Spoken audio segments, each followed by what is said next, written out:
And many vendors set up down Main Street in America's hometown over the weekend for the annual Twain on Main Festival. The streets were filled with lots of great food, neat crafts, but for one vendor, it was filled with a bonding moment. KHQA's Zach Richardson tells us more about how a unique hobby has brought a father and son closer than ever before. The streets of downtown Hannibal were packed for day number 2 of the Twain on Main Festival. Festival goers enjoyed unique foods and crafts from various vendors throughout the day and even learned a little bit about history. One of those vendors included that of John McCarty. This is only my second year here at Twain on Main, but we've been doing another show down here in Hannibal for 6 years now, so been coming down this way for at least 6 years. McCarty set up shop and gave people an opportunity to see the work of a blacksmith firsthand. He has been to many different shows around the Show Me State and says one of his favorite parts is helping others learn the craft and the history. Preserving history is something he says is very important to him and says coming to shows like Twain on Main is just one way to keep that history alive.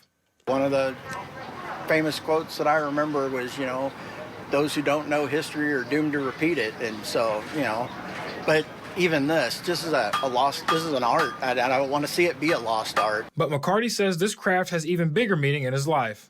McCarty says he found his passion as a blacksmith from his father.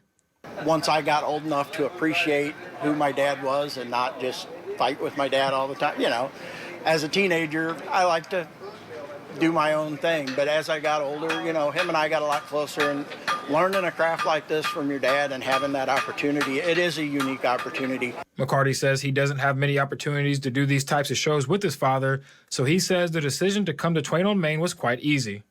This is my dad, and he's who I learned from, and him and I used to do shows together. But as I've taken on more shows, our shows conflict, and we don't get to do much together. So this was an opportunity for me and my dad to get together and do a show again. McCarty says the time spent doing what he enjoys with his father has meant everything. His father says being able to share his passion with his son is every father's dream. And McCarty says doing so in a place like America's hometown made the experience that much better. We were talking today, it feels like home when we come down here. It's our home away from home. It's one of my favorite places to come to, so. Reporting for KHQA News, Zach Richardson.